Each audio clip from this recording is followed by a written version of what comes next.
Start అవుతుంది నవరాత్రి నుంచి. అది కూడా నేను చూస్తున్నాను. అది కూడా ఇక్కడ 7th డే నుంచి స్టార్ట్ అవుతున్నాయి ఈ మధ్యన. 9th డే నుంచి, sorry 9th day, 10th day, 11th day, అంటే 3 రోజులు ఉన్నాయి. మళ్ళీ మన పోలీస్ వాళ్ళకి పని మళ్ళీ అట్లా కంటిన్యూ అవుతుంది. 3 రోజులు 24 hours.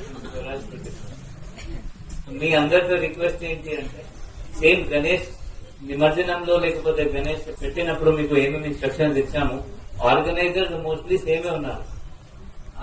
లేడీస్ వచ్చారు, మీకు కూడా వెనుక ఏమైనా ఆర్గనైజర్స్ వాళ్ళే ఉంటారా లేకపోతే మీరే ఆర్గనైజ్ చేస్తారా? మీరే చేస్తున్నారా? Okay, very good. సో అంటే సేమ్ ఇన్స్ట్రక్షన్స్. డీజే అలౌడ్ లేదు, ఇక సుప్రీం కోర్ట్ వద్దు చెప్పింది. సో అసలు డీజే బయట నుంచి తీసుకురాకండి. ఎందుకంటే ఏమైతుంది అంటే, ఇప్పటి వరకు నా దగ్గర వాళ్ళు వస్తున్నారు, నిర్మల్ నుంచి వస్తున్నారు, మహారాష్ట్ర నుంచి పాపం వస్తున్నారు.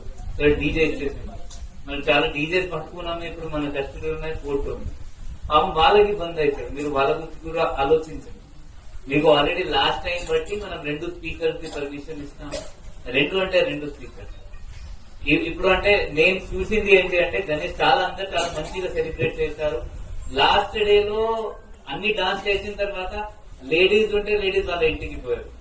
ఆ జెంట్స్ లేకపోతే ఎవరైనా తీసుకోపోయిన వాళ్ళు ఎవరు చూడరు, వాళ్ళు ఎక్కడ పోతున్నారు, ఏం చేస్తున్నారు. అక్కడ మనం పోయాము. అప్పుడు హనుమంత్ గారు